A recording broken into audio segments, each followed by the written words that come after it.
Welcome into another live edition of the Patriots Beat podcast here on the CLNS Media Network. I am Mike Kadlick, joined as always by 98.5 The Sports Hub's Alex Barth.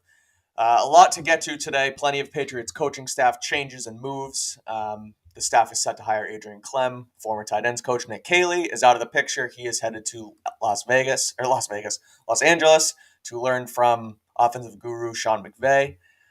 So he's gone. That'll be a chunk of the show. But I do want to open up with something that took off on the old Twitter sphere yesterday. I'm here to defend it. Alex might not be happy with it. Plenty of people weren't happy with it, but I want to talk about it and explain what I was talking about, and it has to do with our friend Julian Edelman. Yesterday was the 6th anniversary of the 28-3 comeback against the Falcons, and so I took the time out of my lovely morning, and I'm bringing it up on the screen for those who can see it, to tweet this. And my tweet was, well, I guess today is the best day to say it. The magnitude, keyword here is magnitude. The magnitude of Edelman's catch against the Falcons in Super Bowl 51 is very overrated. It was 1st and 10, and even if that ball hit the ground, the Patriots were still going to score and win the game anyway. 28-3 would happen either way. That's my take, Alex. I'm sticking to it. The catch itself in a vacuum, A+.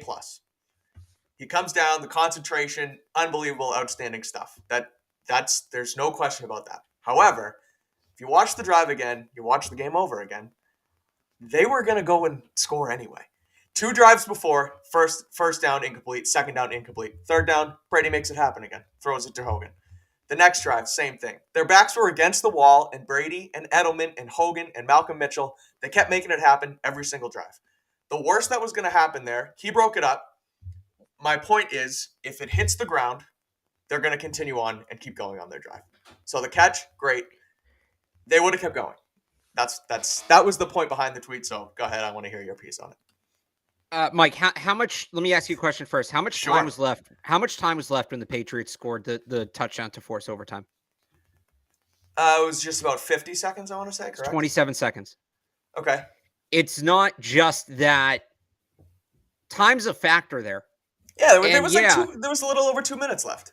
But I say this all the time. Football Sure. is a cumulative game.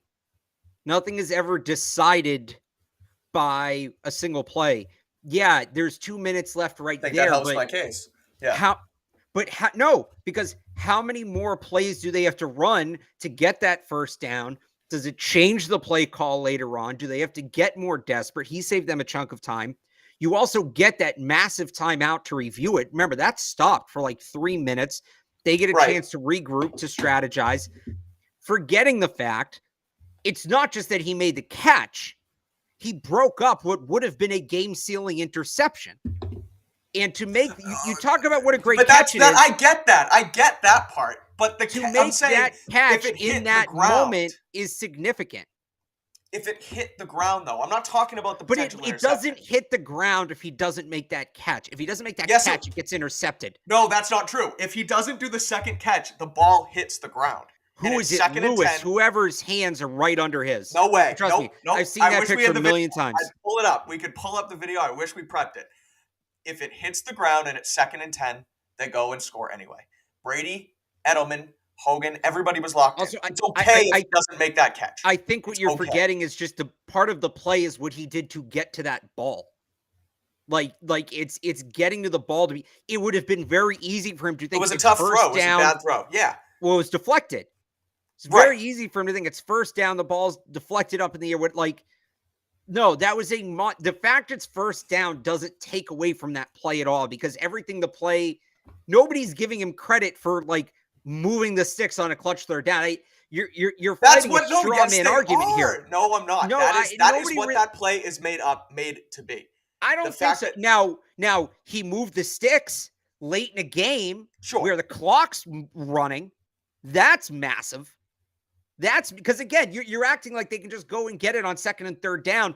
They did the whole fourth quarter, rather.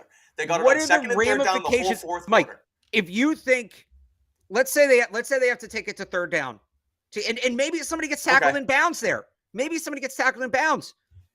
Are they approaching that the same way? With so I don't know exactly how much time was on the clock before they scored the last touchdown. Let's call it 35 seconds. Are they approaching that ending the same way with 35 seconds on the clock? compared to 15 or 10 seconds on the clock if they have to run another play, if they have to run another 2 plays.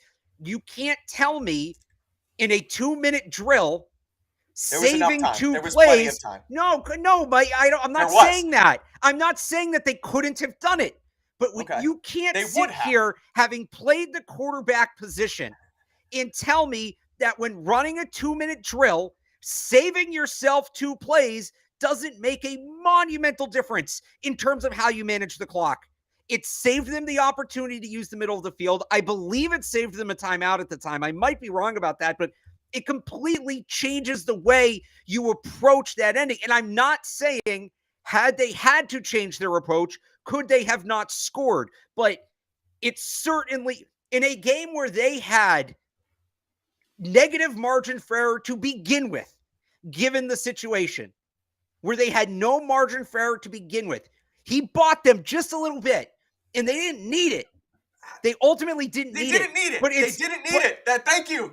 But there's no way to know that at the time. There's no way to know that. Hindsight's 2020. So does them falling down 25 points not matter? Does the deficit not matter? Because, we know in the end, they didn't need those 25 points. They came back and win the game.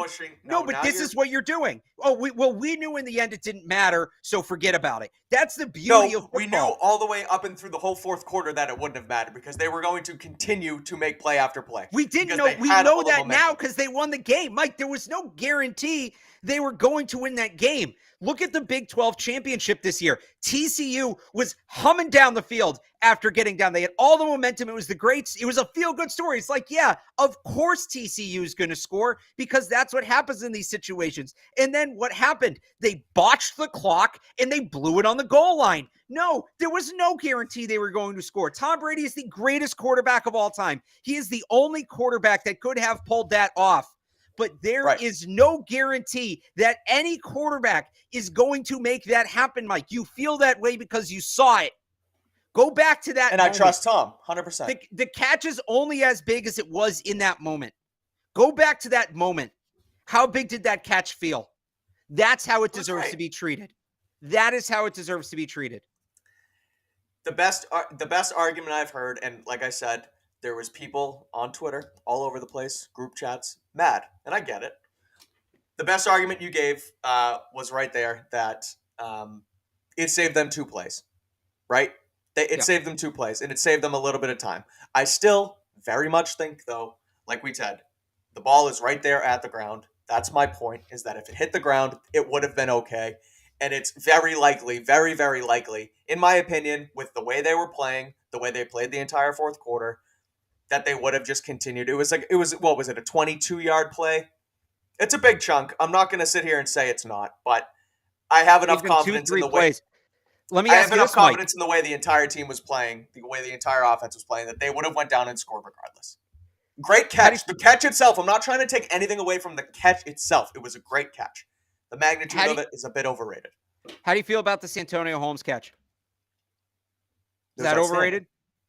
Is it overrated? No. Wasn't there 2 seconds left in the game? 40 seconds left. Okay. They could have scored on the next play. I believe it was second down. Okay. So they had more plays. The catch itself was great. So they probably would have been able to score. There was going to be a play that gained those yards, though. Like you're saying, all right, so that catch, so then you're just assuming, so they pick up the yards anyway? Like you're just assuming they pick up the yards. Something had to happen for them to pick up those yards. Those were monumental yards. It happened. It was great.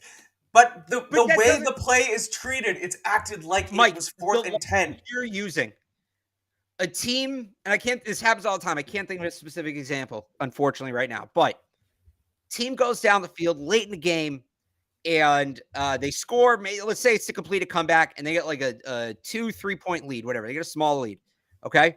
Or no, sorry, sure. It has to be at least a 4-point lead. They get a 4-point lead. They go down late, they score, they complete the comeback, they get a 4-point lead. There's like 5 seconds left, right? Yep. They kick off the other way. The other team tries a lateral play. They botch it. The kicking team, the team that just completed the comeback to go up 4, scores a touchdown. Now they're up 11. Did that late, and let's say there's a great play to get the touchdown, right? Sure. Does that play now not matter? Because according to your logic, well, they wouldn't have needed it because, oh, they got these 7 points here elsewhere later on. That's just not how football works. You can't ascribe things that you can't wipe out a play and then base your argument on things that subsequently happened after that play, because that's not how football works at all. It's linear. I have to. I'm almost giving them credit in a way because they had such momentum, and that maybe I guess they didn't Maybe they really score, need maybe him they to come. don't. They didn't really need him to come down with that ball. Maybe they score, maybe they don't. But like, I'm not saying they needed him to. But in a game where they had no margin for error, he gave them some. In a game where they were down 25 points late in the third quarter, he gave them a margin for error. That is so again, it was monumental at the time because we didn't know. And that's how the play deserves to be looked at the time. How monumental was it in the moment without knowing what came next? Fair. And it was so monumental in that moment. All right, let's get into some. I was going to say, I'll take it, but that's my piece. I'm sticking to it, and that's okay. Let's talk present-day football, like Patrick says in the chat. And we have 2 coaching staff announcements / moves from the Patriots. The first is that Nick Caley, who had been with the Patriots since 2015, is officially out of the picture. He interviewed for the Patriots, the Jets, and the Texans offensive coordinator jobs this offseason.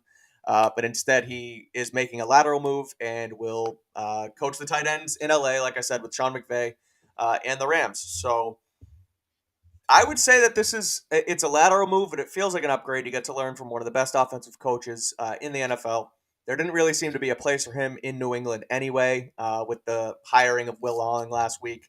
Looked like the Patriots were going to go in a different direction all along. The rumor was that Caley's contract was up, so goodbye, Nick Caley. I thought he was a pretty good coach here.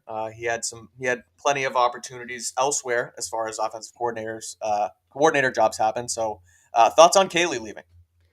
Yeah, so it's weird, man. His whole situation's weird because he was this rising star coach, and then he gets it kind of out of nowhere. I'm not saying we always know what's going on with the coaches, but those reports sort of just came up unprompted. And then he gets passed over for the OC job last year. Interviews for it again this year, doesn't get it.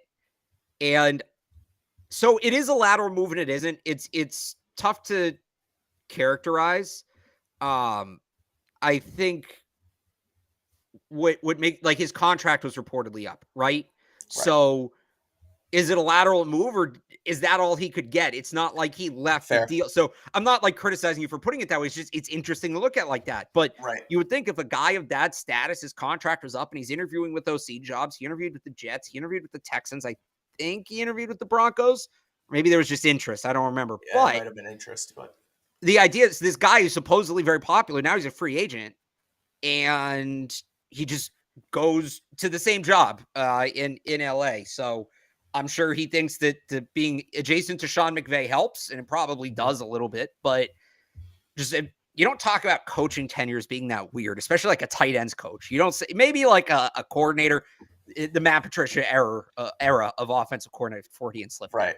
The Matt Patricia era of offensive coordinator was weird. Like but you don't.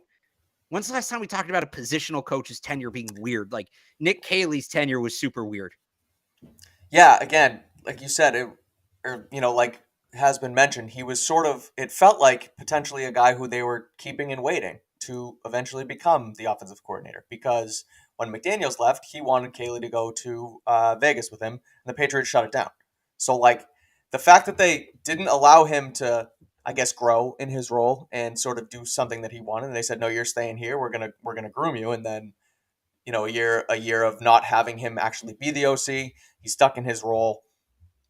Now they're doing all these changes and he still doesn't have a place here. Like, it's just kind of weird. But what do you think of him as a coach, Alex? Like, I see a lot of comments on Caley and people aren't really too much of a fan of him. And I don't necessarily think that's the case. I think he's a pretty good coach who just sort of fell almost, just kind of fell out of place here after a while.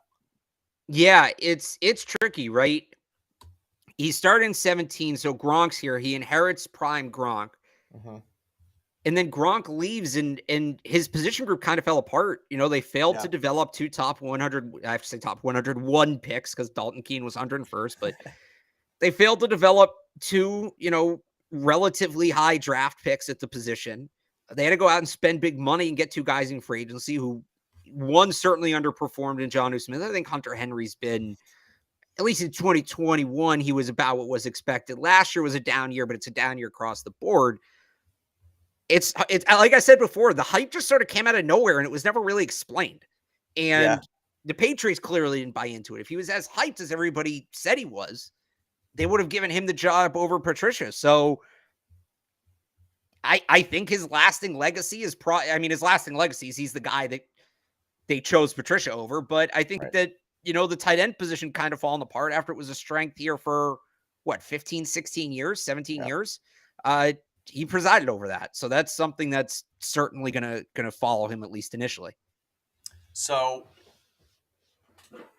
I'm thinking of Caley and what he has to work with now.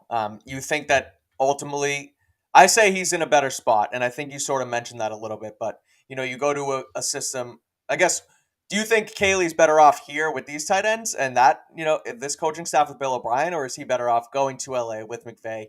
Guys like Tyler Higbee there now. I can't think of their backup tight end, but the talent there compared to here and the coaching staff around them and the offense itself. What do you think? What do you make of it? Well, it's not necessarily about that, or I don't read it that way, at least. Okay. What does he have to gain by staying here? He's been passed up for the OC job twice. Like, what's his incentive to stay? Right. So, as for LA, I don't know where else he had options. Right. Clearly, he didn't get the big part. Any of those OC jobs he interviewed for. There was whoever, I think it was Breer, right, who reported last night, did say that he did have a couple options he was considering. He considered this the best one. I can't imagine he got an OC offer and turned it down to go back and be a tight ends coach. No. But to me, this is more about, if I'm him, you passed over me for Matt Patricia. Look how that turned out. And you still didn't give me another shot. I'm going somewhere else where maybe I have a chance to grow. So that's kind of how I read it. So it looks like now, with the report last week, we just missed it on Patriots Beat on Thursday.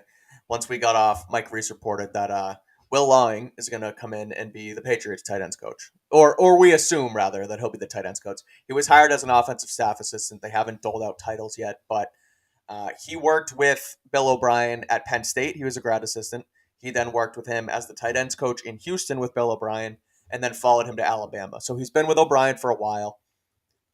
Given that he coached the tight ends in Houston, it's looking like he's going to fill Caley's role here. What do you make of that hire? What do you know about Lawing?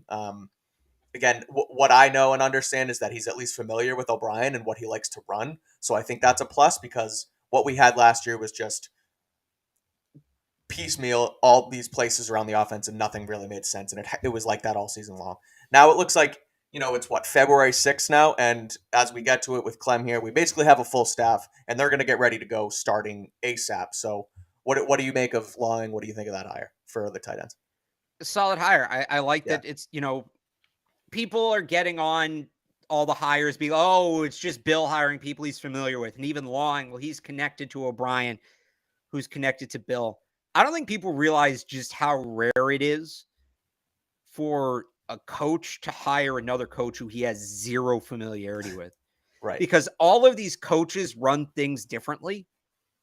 So suddenly you have to get that guy up to speed after he's probably been doing something a certain way his whole life. So a guy like Lawing, a guy like Klemm. Now, O'Brien's more connected.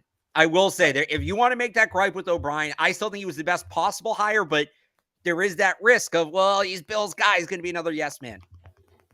Guys like Lawing, guys like Klemm. I have a tough time thinking O'Brien does that, but continue. I do too, but if you want to make that, I'm not saying that it's out of the, right. It's a better argument than your BS about the Edelman catch.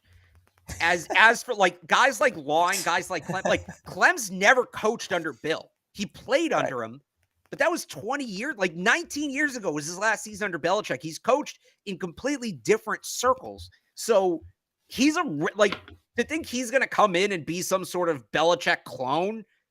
He's never experienced Bill on a coach-to-coach basis, at least not significantly. lying even more so. Like, he's never worked for Bill as a player or a coach. Yeah, he worked for Bill O'Brien, but it's like you said, O'Brien doesn't want somebody else to come in and teach from square one. Like, that's where GAs come in, and that's where these, like, when you say just general offensive assistant, these guys you're hiring for their first coaching job, that's what they're doing. They're learning to coach, but they're also learning your system. So as you promote them, you don't have to start from square one. Right. That's where, and look, that's not to defend all the nepotism in the NFL. It's not, but there is a certain reason why you hire people you're comfortable. Now, some of it's overdone. Brian Schottenheimer getting another job in this league is absurd. If Adam Gase already had too many chances. If he ever gets another chance, forget about it. Right. Even Patricia last year, like, that was ridiculous. But there is something to be said for the familiarity. So with Lawing, I don't know a ton. I know he's coached tight ends before in the NFL. I like that. The fact he was at Alabama last year, Cameron Latu, now makes a ton of sense in the draft and is a guy that I think checks a lot of boxes. We'll see. But I think a we'll see candidate in that position isn't the worst thing in the world. I don't know that you can hire you can make like a grand slam hire at tight end coach. I just don't think necessarily, like, unless Brian Daboll is going to come back and do it, right? Now we're talking. Realistically, you're not going to make a grand slam at tight end coach. So I like Lawing's credentials. I think it's a good balance of familiarity versus not being, a guy who's indoctrinated in the system. And we'll see where it goes from there. But how much better are they going to do realistically? I don't know. Right, it's an interesting hire. I want to pivot before we get to Clem because it's coming in the chat now, and I'm looking at it on Twitter as well. And it's not breaking news, but it's news. Okay. Tom Brady has his Let's Go podcast with Jim Gray every week, and he has an interesting guest tonight, and it is one Bill Belichick hopping on the Let's Go podcast with Tom Brady tonight on Sirius. That's from Ben Volen. Volen says Brady has an interesting guest on his podcast tonight, some guy named Belichick. Airs soon on Sirius. I think that's going to be absolutely outstanding. Reese just tweeted about it too on Tom Brady's first Let's Go podcast. Since he announced his retirement, he interviewed a special guest, Bill Belichick. The greatest player, the greatest career, a great person, Belichick said. I guess it had to end at some point. Brady emotional. So that's going to be fascinating to get to tonight. It feels like the hatchet's officially buried between these two. I don't know where that goes as far as where Brady will be, and there's this one-day contract hoopla and all that, but it sounds like the fence is mended between these two, and Brady and Belichick are on good terms once again. Yeah, I'm just reading some of these quotes now. At the very least, they want people to think that they are. Right. So.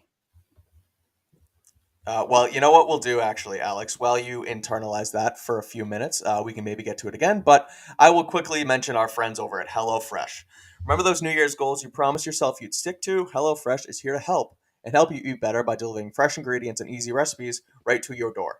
It takes the hassle out of dinner time. Get HelloFresh and skip that extra trip to the grocery store and those long checkout lines. HelloFresh now has 40 weekly recipes for you to choose from, so you can say bye-bye to those recipe ruts and treat yourself and your family with exciting new flavors every week. I just got my latest shipment of meals, and like I've said a million times on this show now, the one-pan tacos were outstanding. They make it incredibly fast and easy to prep and cook. When you work two jobs, go back and forth all over the place, the last thing you want to do is think about cooking dinner. HelloFresh makes it super easy. So make sure to go to HelloFresh.com/CLNS65 and use code CLNS65 for 65% off plus free shipping. Again, that's HelloFresh.com/CLNS65. Use the code CLNS65 for that 65% off, and you'll get free shipping as well. So go check out HelloFresh. Good stuff. So yeah, looks like Brady and Bill. I'm trying to pull up these quotes live as we go too, but there's no one I'd rather be associated with, according to Brady. It's fascinating. I'm excited to listen to the whole thing after, but I'm sure we'll have coverage on it on clnsmedia.com as well as 98.5 The Sports Hub. You got any thoughts before we go to Clem? I mean, we just have those couple quotes, so I guess we'll see what they say. All right, sounds good. Yeah, we'll keep y'all updated as those trickle in. Again, Bill Belichick, a guest on Tom Brady's Let's Go podcast on Sirius, airing tonight. There's some quotes coming from as well, so it might be on now. But looks like those two men to the fence. So let's talk about Adrian Klemm, though. The Patriots look like they have rounded out that staff of theirs officially. Adrian Klemm from Oregon, he was their associate head coach, run game coordinator, and offensive line coach for one season up in Eugene. He coached the NFL. He was with the Steelers as well as their offensive line coach. Started his career at SMU as a grad assistant.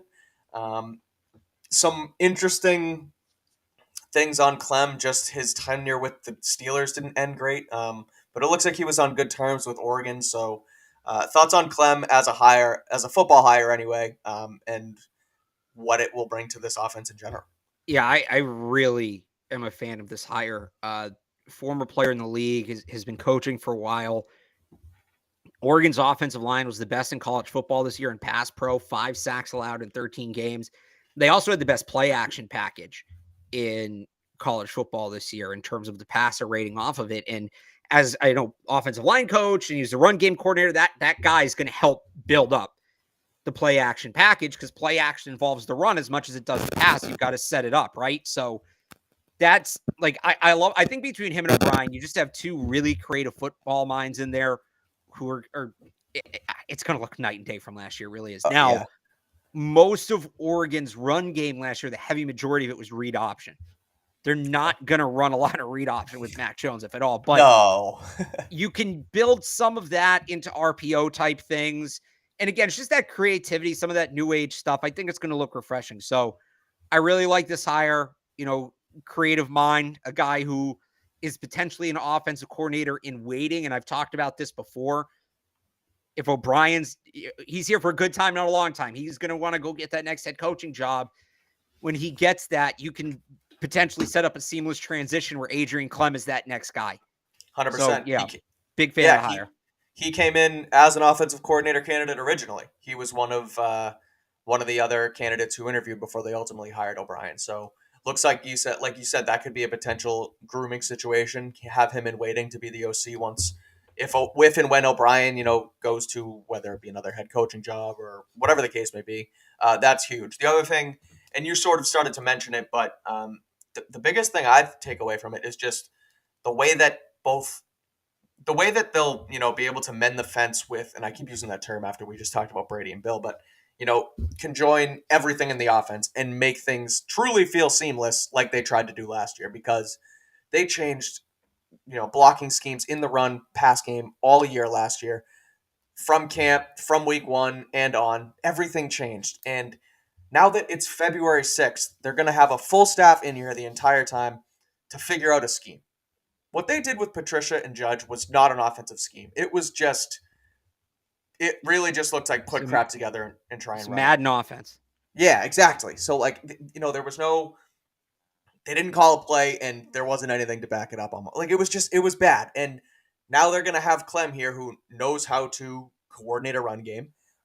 He knows how to set up blocking schemes with his guys, and it's going to help once they get in the lab, figure out this offense together, and be able to make it work to Mac Jones's strength. They didn't really do any of that last year. They just tried to put something together and it didn't work. Now it's going to truly be O'Brien, Clem, Troy Brown, probably Vinny Sunseri and Lawing getting together in a room and being like, let's create an offense that's going to work for everybody and that everyone's going to understand. So again, I think it's a slam dunk hire, because frankly, last year the OC and offensive line coach was Matt Patricia, and now you have Bill O'Brien and Adrian Klemm instead. That's 10 out of 10. You do that every single day of the week. Yeah. I'd agree. Now, look, I see people saying they finally have a full staff. They have a full staff. I don't know that they're done. I'd still like to see them add an assistant quarterbacks coach, an assistant running backs coach, assistant tight ends coach, like fill that thing out. But yeah, it does feel now like they could start the season with the staff they have as is, and it would be more than functional, which I think is a great feeling after last year. Brady had his mother, father, Belichick, Gronk, Peyton Manning, and Pat Mahomes all on Let's Go. Sorry, I'm updating as we go. So not all together. I assume they're all different segments, but that's another interesting thing. So yeah, Clem's here, hopefully here to stay for a while. I think it's just so much. Last year was just such a mess, and to have this really sense of security around your franchise quarterback that, frankly, it should have happened a year ago, so there's no excuse. And It's not, oh, thank God Clem's here, everything's saved, and thank God Bill O'Brien's here. You still got to go out and ultimately do it, but a massive, massive, massive step in that right direction compared to last year. So that's our piece on Caley and Klemm. We will open up the rest of the podcast for Q&A.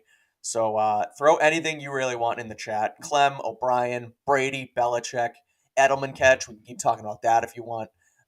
Whatever you want us to answer, go for it. Throw it in the chat. And we will get to as many as possible before the end of the show. Let's see what else we got. Yeah. I mean, this is an interesting one. Will Troy Brown be able to develop Tyquan? Like, I think there's things that he can do, but Troy Brown was a certain kind of receiver. Tyquan Thornton's a very different receiver. This is why I kind of said, can they diversify that coaching staff? Now, Ross Douglas is an interesting name to watch here, too. He's been really involved with them, a guy they're high on, who was the assistant wide receivers coach last year. Yeah. So, look, I don't think Troy can't, but he's been the wide receivers coach, and they've struggled to develop receivers. Like, you can't not look at that. Right. Yeah, I think you talk about before that just filling out a staff, and they have their main guys, their main running backs coach, their main receivers coach. But Douglas will probably will stick around to be the assistant wide receivers coach. He's a guy who's been talked about by the NFL Network as a young coach to keep an eye on. So Douglas is a guy who potentially can, like you said, help develop Tyquan Thornton too. So they have the tools here, unlike last year. There was another good one here. Where'd it go? So Keenan Allen was reported today might be a cap casualty with the Chargers. Mm-hmm. I'd take him. I mean, you look at what Same. he did for Justin Herbert. Not to take anything away from Herbert, but the last 2 years as Herbert has ascended, no wide receiver in football has been targeted more than Keenan Allen. That's not a coincidence. We talk about getting Mac that guy that he can just kind of, be comfortable with. Keenan Allen's been that guy for Justin Herbert for the last 2 years. Now he's going to be 31 when the season starts, and wide receivers over 30 generally don't do too well, but especially with like DeAndre Hopkins probably out of the running now with you hiring Bill O'Brien. Yeah. I'd still go Jerry Jeudy. I'd still go T. Higgins, like assuming the cost is relatively fair. I'd rather younger than past the 30 mark. I'm with you. But if they're going to go with that older guy, Keenan Allen would be towards the top of my list. I agree. In that group. I think, guys like Keenan Allen, guys like DeAndre Hopkins, those guys with a little bit more, I guess, status, and not status, but what's the word I'm looking for? They've been around the league a lot longer, so they understand. They've had 1,000-yard seasons in their pocket. They're guys who know how to get open, know how to be security blankets for a guy. Guys who, not necessarily probably looking for all the the glamour and whatnot in the end of their career, and just want to go play football and win. DeAndre Hopkins, Keenan Allen. I'm with you. I think Keenan Allen's massive. That would be huge if they could make that happen. All right, let's try this one. Can the Patriots take a corner in the first round? They certainly can. There's a lot of really good corners available in the first round, but the thing is, one, tackle's a bigger need, and the tackle class drops off quicker than the cornerback class does. The other thing is, you can get, like I say this all the time, it's all relative, right? First round corner can mean whatever you want it to mean, because there might be a guy that's a first round pick 1 year that most years wouldn't be a first round pick, and it's just a soft class. Could get the other way around, where there's guys who are, I think there's a lot of guys in this class that most years would be first round picks that won't be this year just because there's so much depth at the position. I look at Julius Brents from Kansas State, 6'2", 206, excellent man cover corner, had a great Senior Bowl. That guy's going to be a first round pick most years. Last year, he's a first round pick. First round talent is what he is, right? Right. He's projected to go, potentially outside of the top 50 this year. Because again, there's just so many good corners in this draft. So they could take a corner in the first round. I wouldn't rule it out. But I would also say, I think they have bigger needs. Yeah. And I think they can get a guy who will give them the impact of a typical first round pick without taking that guy in the first round, right? So they could do it, but the benefits suggest waiting and taking a corner on day 2. Yeah, I love the idea of Joey Porter Jr. I've said it probably 3-4 times on the show. If he's there at 14, you might want to pounce on it. But then you look at pick 46, and depending on who's going to be there, are you better off taking tackle than corner or corner than tackle? It's going to basically it's going to it's how the board falls to you, right? So you got to see Right. what happens there. But I'm with you as far as tackle class drops off a little bit more. They're still probably the two deepest positions of need. Or sorry, they're the two deepest positions in the draft, and they're And they happen also to be their two biggest needs. Yeah. exactly. I put those two together, so that helps the Patriots. Building off sort of what we just said, Alex, I guess we can announce it right now. Yeah. Alex did say, as we talk about, how the board falls. Alex, you did say that we were going to wait until after the Super Bowl, but we're going to push it up a bit. Tomorrow night is going to be our first Patriots Beat mock draft. We're going to do one tomorrow night. That's going to be 1.0 here on Patriots Press Pass on YouTube. You can watch us here. You can listen to it after as well. But yeah, we're going to debut the mocks tomorrow night. So make sure you subscribe and turn on your notifications to check it out. We'll be on here tomorrow to do that. We have to make sure to do our Super Bowl picks tonight then, because those mock draft shows run long. We can't wait to do it after. True that. You're right. All right. I'm going to bring up this question because I'm super excited about this. What do we think of DeJuan Jones? Feels like he could be our right tackle for the next decade. Somebody else says, is DeJuan Jones a second or third round player? DeJuan Jones, first round pick. Yeah, he's moving up so fast. If he does not go in the first round, 31 teams blew it. The Dolphins lost their first round pick. There's only 31 first round picks this year. That keeps throwing me off, which really is unfair to the players. They should just give somebody else a first round pick. Right. But, or just move that, whatever. DeJuan Jones is freaking special. DeJuan, 6'8", 370, a 90-inch wingspan, which is a record for the Senior Bowl. And you think, all right, so he's just some big guy. Like those guys never pan out. Who was, I can't remember the name of the guy last year, but Minnesota had a tackle last year who was like 380 pounds. Not Darsaw. No, he was, no, they drafted Daniel Falele.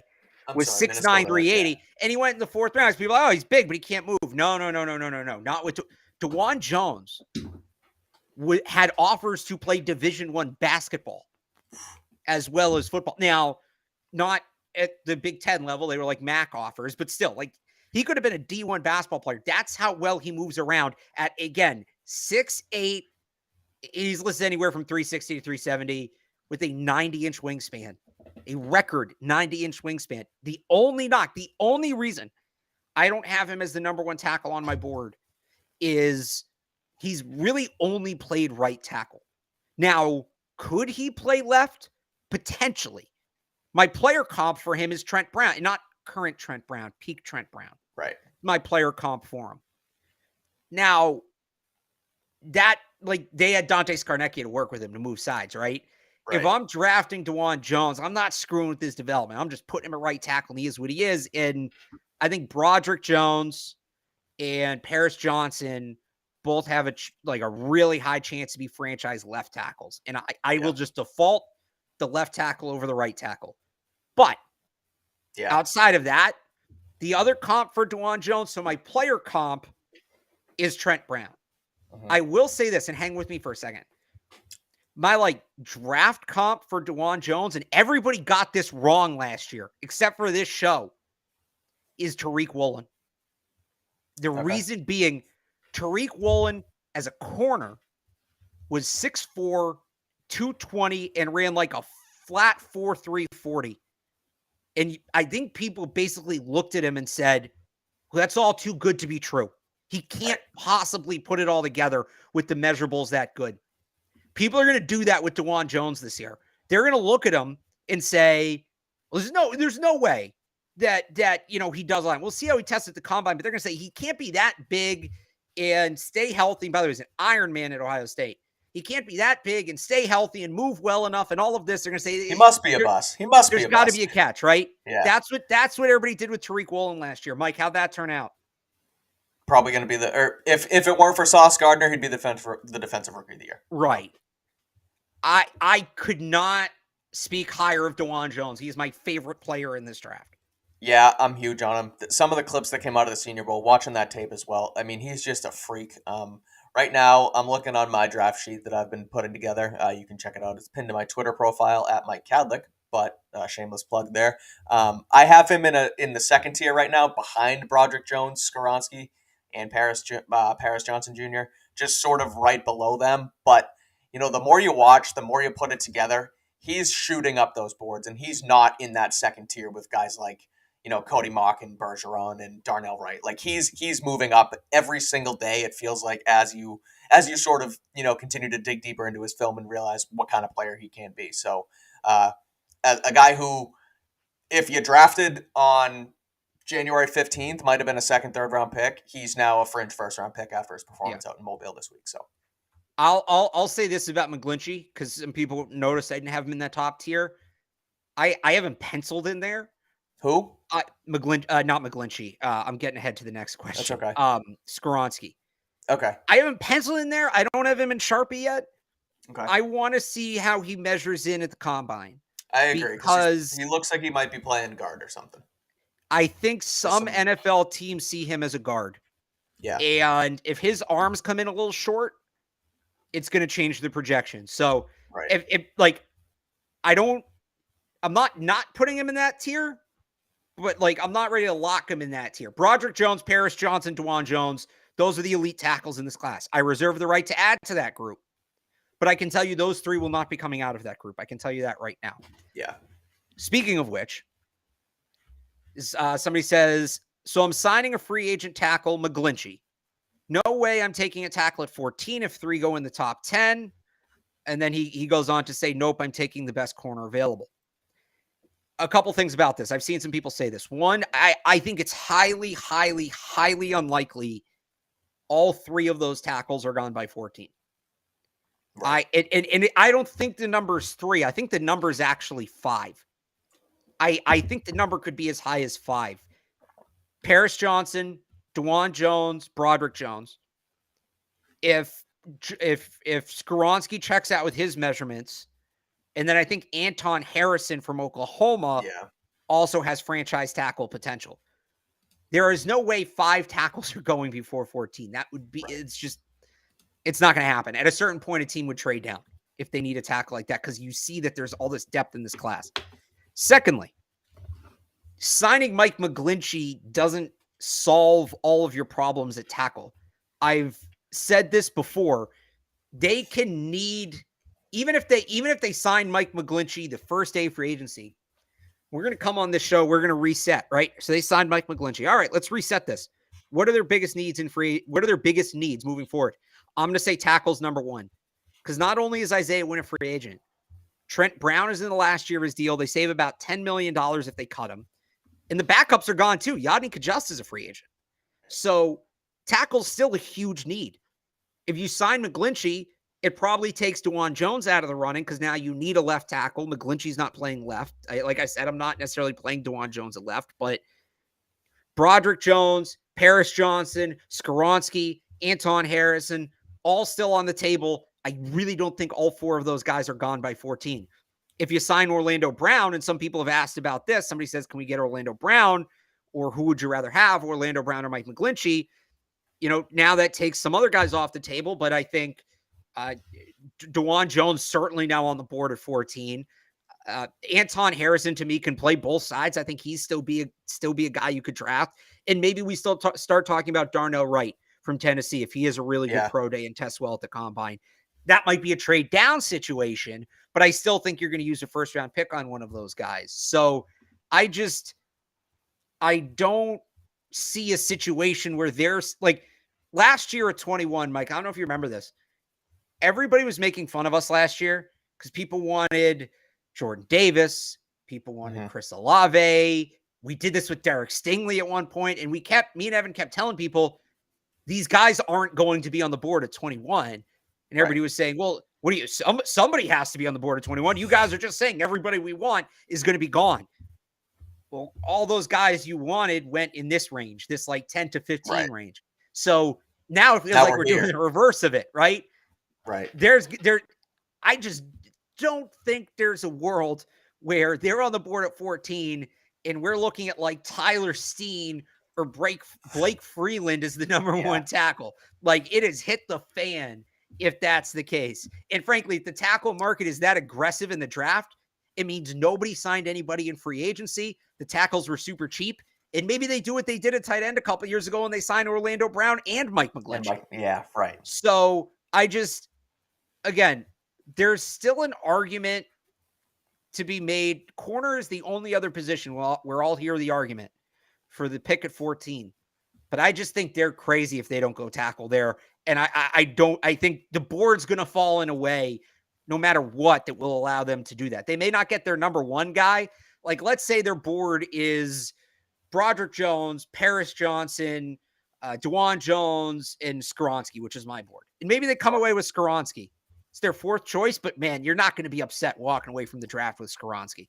That's almost how it was with probably Mac Jones 2 years ago, right? He was the fifth quarterback off the board at pick 15, but you weren't upset about it. You had a franchise guy, you had a need, and you went and got it. So, yeah, I'm with you. I think probably tackle, again, it's going to depend on how the board falls because I'm also huge on some of those top corners. And I think that boundary cornerback is such a huge position to need this year. So, again, it depends on how it falls, but I agree with you that, the top, like, at tackle right there is better. So let's close this question on this because I think this is what we've sort of been dancing around. Mike McGlinchey and McGlinchey. Yeah. So, well, let's say McGlinchey or one of the left tackles. Like he has Skoronski as number one. I think it's Broderick Jones. However, McGlinchey and your number one left tackle, or DeJuan Jones and your McGlinchey. Yeah, McGlinchey and your number one left tackle. Yep. Or Orlando Brown and DeJuan Jones. Those are the pretty consensus left and right free agency and draft.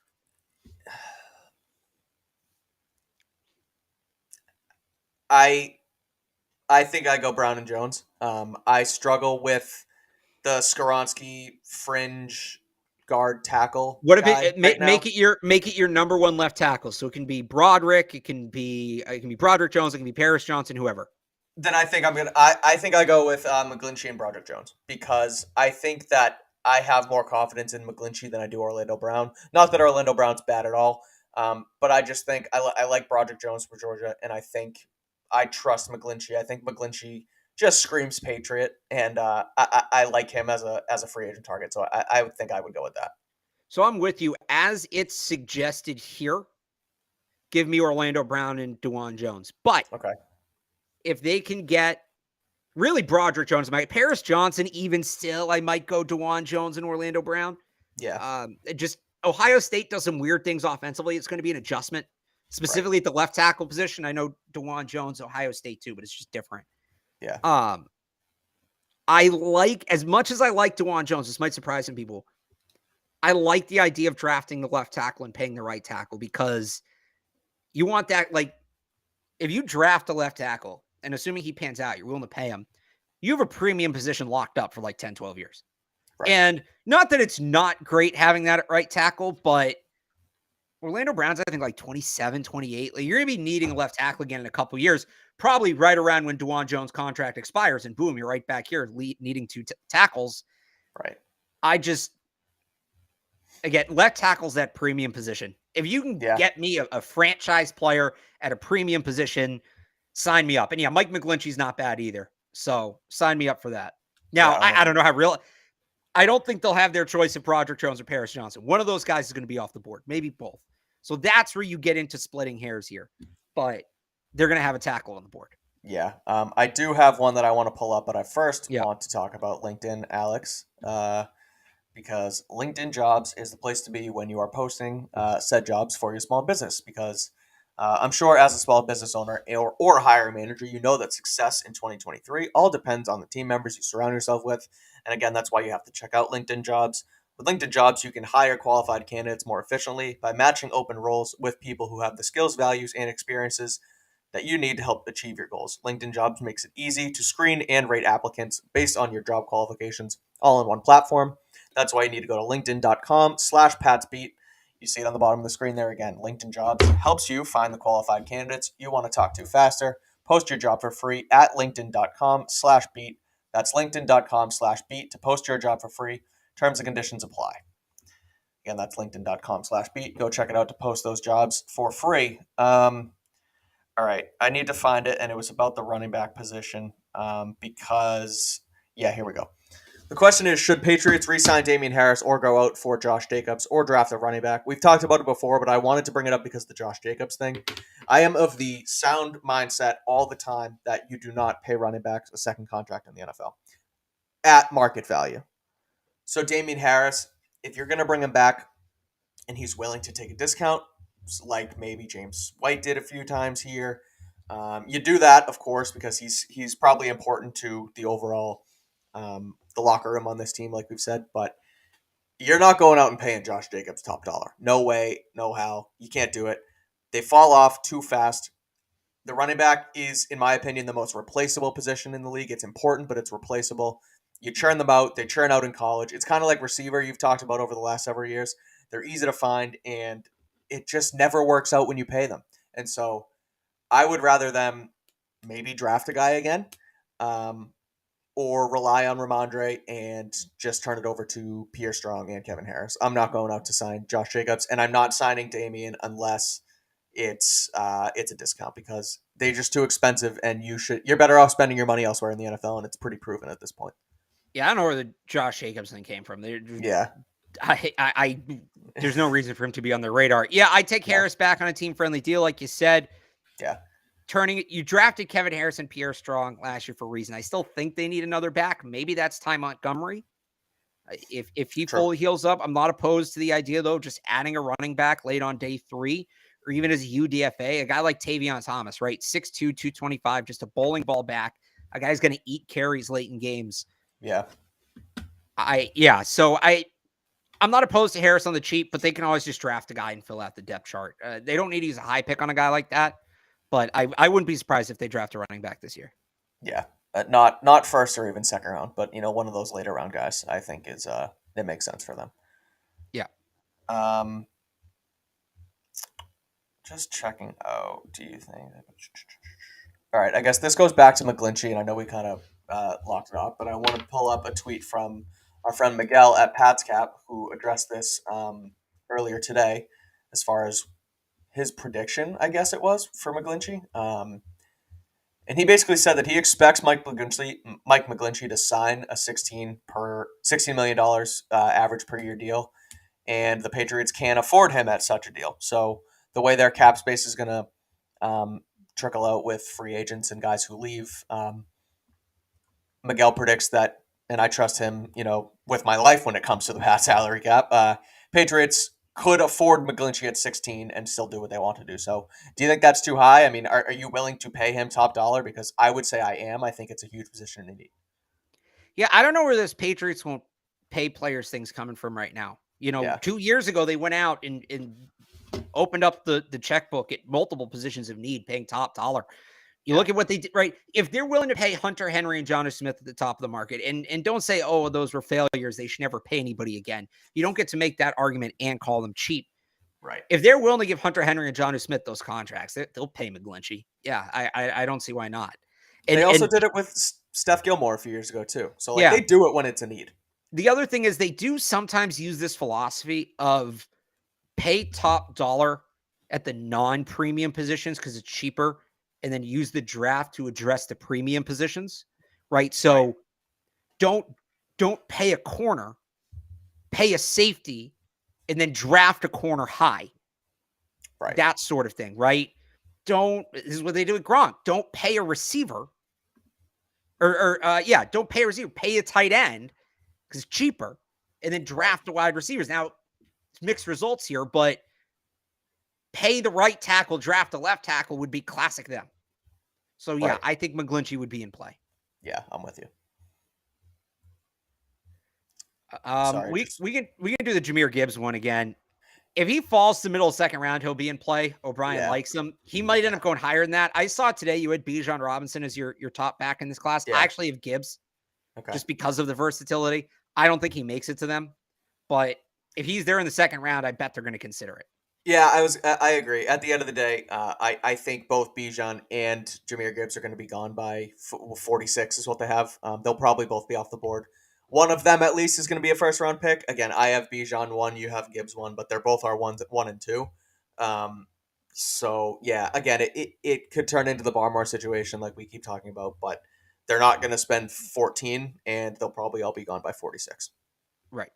Yeah, but I love it. I love the idea because he worked with O'Brien at Bama, and they used him very well there. Like you said, slot position. He's more of a pass catcher than Bijan, which again, that's sort of, I think, why you have him one. But I would love it if it makes sense. But you're not spending a first round pick on the guy. Right. Yeah, I'm sorry. I'm looking for a lot of these questions are repeats. So if you guys have any more before we Yeah. kick it, throw them in. I mean, they always do this, I guess. Can you vision Bill trading down for multiple Oh, picks? yeah. Yeah, of course. Yeah, they always do. Especially the way this tackle class shakes up. If a couple guys fall, all of a sudden, hey, if we go to 20, we might still have a shot at one of these guys. And you'll Yeah. see when we do the mock draft, like this is kind of what they do. Hey, we're sitting here at 14. There's 3 guys here. We'd be happy with any of them. Mm-hmm. We kind of know the teams behind us, and like you do the math. All right, there's 3 tackles we like. If we trade down 5 picks, only 2 of the teams that would skip us need tackles. We're still going to have a good shot at drafting one of these guys. Like that's kind of the math you do in your head. Right. If guys fall, yeah, I could totally see them doing it. Yeah, I think. Sometimes you get in trouble doing that, but it's what teams do. Yeah. I'm looking. Basically, it's like, so let's say you trade down 5 spots to add a 3rd round pick. Mm-hmm. Would you rather have Broderick Jones? That's it. Yep. Or Peter Skoronski and Tank Dell. Right. And that's kind of that game you play. Yeah. We'll see what happens tomorrow. Again, make sure you tune in tomorrow. We're going to do our first mock draft of the season. So I'm going to be hyping that up like crazy because it's exciting. I want to ask you about Xavier Hutchinson as a potential pick because I raved about him last week on the show. I think his size and the way he runs routes is awesome. And I think he's a guy who you can develop into like a potential wide receiver 1. I think he has all the tools. He's a little raw, but I think he has the tools to succeed. And again, you wonder about the Patriots and how they develop wide receivers. That's a big question mark. So I get that gripe, if you will. I get that side of it, but I love what I've seen from him on tape so far at Iowa State. And again, his size is what makes it. They've sort of struggled in that department with a guy who's that true number 1. So what do you think of Xavier Hutchinson? Yeah, I think he's going to be a good player. I do see his ceiling there. I don't know how likely it is he reaches that ceiling. Like, to me, if you're going to go take a wide receiver in that range, because if the Patriots are going to use a top 50 pick on a receiver, you want a guy who's going to be the guy as soon as possible.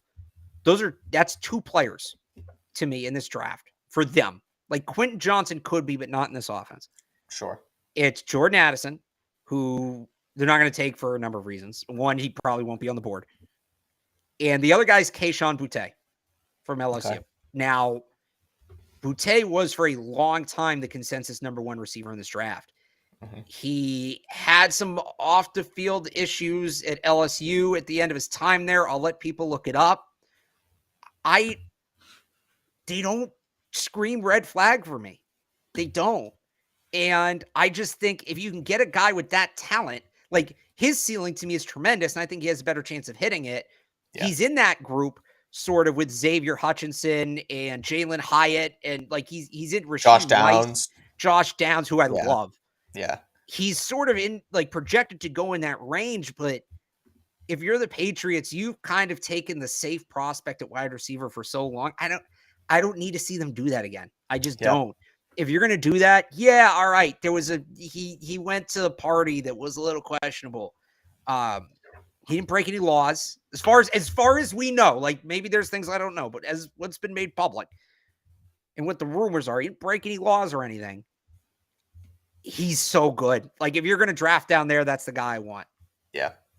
All right. Well, I say we wrap with Super Bowl picks. What say you? Yep. Okay. I usually preface it with, well, coming up on Thursday, blah, blah, but we know it's the Super Bowl. Yeah. Chiefs, Eagles, Mahomes, Hurts, Sirianni, Reed, Kelsey, all of it. It's going to be an outstanding game. I believe the Eagles are 1.5-point favorites. I'll go right off the bat and say it. I like the Eagles here, Alex. I just think that the way they're playing, they've had an easy schedule, right? They've had an easy way to the Super Bowl so far. So this is definitely their biggest test by far. I like Sirianni's attitude. People can't stand it. I kind of like the the crazed guy who he has become on the sideline. I think at the end of the day, Pat Mahomes is the best quarterback in the NFL, but Jalen Hurts is right up in their top 5 range. I really think that he plays well in his system. That what the heck's the guy's name? Shane Steichen, their offensive coordinator. He's run a tremendous system there.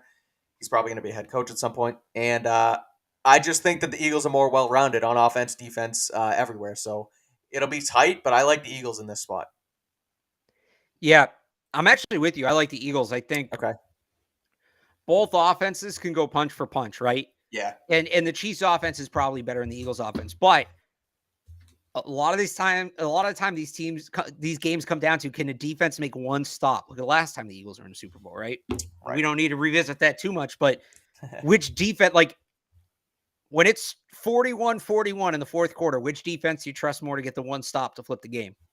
To me, it's the Eagles defense. It's the Eagles all day, right? I think this Super Bowl is fascinating. It's so funny how people are saying it's a bad game because like there's no rooting interest. Like it's tough to find rooting interest. There's people who are fans of football and there's people who are fans bet of the over. Football. Like, yeah. Well, that's what I tell people. But there's people who are fans of football and there's people who are fans of fantasy football. And there's a, I'm not doing the Damar Hamlin thing. It's a Venn diagram, right? There's some people that fall in the middle. The fantasy football people hate this game. They hate it. And by the way, the fantasy football people every year say it's a bad Super Bowl because suddenly they're left watching football with their fantasy team and without their fantasy team and they don't know what to do. Right. If you actually appreciate the art of the game and the way it's all designed and coached and schemed up, this is excellent. This is what you want. So I think it's gonna be a great game. I think it's gonna be a great game. I think it's gonna be a close game, but I think the Eagles defense makes one big play late in the game, and that's gonna be the difference. Yeah. And we can shut up about all the Mahomes GOAT talk. I'm sort of waiting to come back on that thing I had on Mahomes and how he's coming up towards Brady. And if they win, I can potentially retweet that and say, suckers, I got you all. But you can't. He's the best. Because no, I know. He will be halfway to being halfway to catching Brady. He's got time. Again, Brady's the GOAT. He's behind schedule. He doesn't. He's behind schedule. Brady had 3 at this point. He would have 2. I sit here and I say these things and I get berated as if I'm not like a Patriots fan. Look at my wall. That's Tom Brady right there. Like, I love this team. It's not because people don't think you're a Patriots fan. It's because you're wrong. It's not true. I'm not wrong. The Edelman catch. He would be a quarter of the way there, and he would be behind schedule. Even if he wins this Super Bowl, he needs to first win the Super Bowl, which is not easy to do. No, we both don't think he's going to win in this league. Right. And then if he does that, he is a quarter of the way there and still behind schedule. That's not close. That's not. No, he's not in the rearview mirror yet. He's not even in the rearview mirror yet. You might have me there, but if we want to go back to the Edelman conversation, I don't know. Rewatch the beginning of this podcast because we're not going to rehash it again. I would rather go to. Hang on, where is it? All right, let's do this one first. I want to do 2 of these. Okay. Why isn't it switching? Hang on. Oh, okay. It's showing up? Which one? No, I don't. It's supposed to be College Football Minute. Oh yeah, there we go. It's there. All right, just load in. Okay. On the College Football Minute, did you see what Iowa did today? No. So, for those who don't know, Brian Ferentz is the offensive coordinator of Iowa. He's the son of Kirk Ferentz, who's been the coach there since 1999. Brother of James Ferentz, Patriots lineman. Brian Ferentz been on the staff for a couple years. He's the offensive line coach. They were churning out first-round picks, and he got promoted to running backs coach, then quarterbacks coach. Now he's the offensive coordinator. Iowa ranked, I think, 108th out of 122 teams in scoring last year. Like, it was ugly. You thought the Patriots offense was bad. Iowa, they averaged 17.7 points per game in the Big Ten. Yikes. So, and then there was this question, what happens to Brian Ferentz? He was the OC. He was the Matt Patricia of college football this year. But, is Kirk Ferentz going to fire his son? Is he going to demote him? There was that rumor that Brian Ferentz was going to go coach in the NFL. I was sure he was coming here. Mm-hmm. So what Iowa announced today is they restructured his contract, and it is heavily incentive-based basically only way he makes actual money is hitting these incentives. And the big incentive for, I think it's 850,000 out of like a little over $1 million, is Iowa has to average over 25 points per game. Oh, God. So a couple things in that. If I would average 20, first of all, 25 points per game is not a lot. That would rank about 80th out of 122 FBS teams, excuse me. So he doesn't even have to get into the top half. On top of that, Iowa has to average that many points, not the Iowa offense. So there has never been an offensive coach that will cheer harder for pick sixes and punt return touchdowns. On top of that, if you switch, so the other thing about Iowa is their offense sucked. They were a top 5 defense. If Iowa had scored 25 points in every game they played this year, their record goes from 7-6 to 11-2. So, all right. The reason I bring this up, one, it's hilarious. It is. That's 2, great. You look at what happened with the Patriots coaching staff, and some people are saying, hey, the Patriots didn't do enough, and they added Bill O'Brien, and that's all well and good, but it's mostly still the same thing. It could be worse. Imagine if they had announced Matt Patricia's coming back as offensive coordinator, but we're only going to pay him if the team ranks 20th or better in scoring in the league. Like, we would be out of our minds here in New England if that would be it. So I don't know. I thought people would appreciate that story. I got a kick out of that today. I will be watching with a hawk eye, pun intended, to see Iowa's scoring this year, because you know what's going to happen, Mike. They are going to go into that last game of the year averaging 24.8 or something points per game. Yeah. And it's going to come down to that last game of the year and $850,000. Right. Yep. And there's going to be some nonsense. I can't wait. It's going to be great. Yeah. Kudos to the University of Iowa for giving us this gift. Yeah, I like it. And I guess moving on to, I'm with you. I think it's great, but I want to move on to another. You got to give me a thought on Brian Ferentz. You got to give me a thought on Brian Ferentz in this contract. I think that, I don't think he's going to hit it, if that's what you want from me. I like Iowa to score 25 points a game in the Big Ten, one of the worst offenses like we've seen in a while. When's the last time they had a good offense with CJ Beathard? Who did they get? They got a decent transfer quarterback this year. Okay. Let me ask you this. Okay. Can you, because you're the betting guy, Beacon Hill? No, I thought they got. Cade McNamara from Michigan. Okay. And they got Eric All as well. Well, so let me ask you this. Brian Ferentz has a chance. Okay. You can bet team point totals in games. You can bet team win totals for the season. Somebody's going to have, so it's, 25 points a game times 12 games is 300 points exact. Although I think the bowl game counts if they get there, but let's just call it this. Right. 300 over under 299.5 points for Iowa football this season. Is somebody going to have that action? I'm sure you can find it somewhere. You're going to somebody's going to have to, right? Yeah, it's going to be out there. I would take the under. But even with McNamara and Eric Hall? Yeah. Okay. I'm taking the under. 299. Even with that defense that forced the 6th most turnovers in college football last year? Yeah, I don't know about the scoring, and I'll take the under. I don't trust Ferentz. His dad's going to give him some money. He's going to go over to the defensive side of practice, start coaching up all the corners and safeties and linebackers, ball carrying skills. Don't go down. Make sure that they're housing kicks. All right, we got to do a quick scoop and score. We got to do a quick Boston Sports Minute too, because the trade winds are blowing once again. I'm not trading Jaylen Brown for Kevin Durant. I'm not doing it. I was sort of interested in it over the summer. I am out on it now. Durant does not look like himself. Jaylen Brown is storming forwards. Let somebody else overpay for him. The other thing was, like, the real reason we were talking about that, I think, is we weren't sure whether or not Jaylen Brown was going to resign. And it's, if he's going to leave anyway, you get Kevin Durant for him, you boost your title shot in the short window, which is fair. Right. The reports now, it's the NBA, so who knows? But the reports now kind of make it seem like he's going to stay. He's going to sign long-term, especially now he's in line to get an All-NBA nod at the end of the year with his All-Star bid. So if you can sign Jaylen Brown long-term, I'm not moving him. I agree. It was fun to think of when a year ago the Celtics were struggling and they couldn't get over the hump and they were like below 500 at the break or whatever they were. Um, keep the better guy in Tatum, trade the better guy in Brown, and get a guy like Kevin Durant who has won championships in this league before. It was fun at that point. Now I'm not doing it. The two of them they're the best duo in the NBA. If Jaylen Brown would be a number one on probably 20 team, that's a little high, but 15 teams in the league, and so I just think that to trade a younger guy in Brown, who, like you said, is probably going to re-sign for a Durant who has been an injury risk lately with the Nets. He's been injured, I think, every season he's been in Brooklyn, and probably a flight risk. I'm not doing it either. It was fun to think about years ago. Not anymore. Jaylen Brown's that Yeah. guy.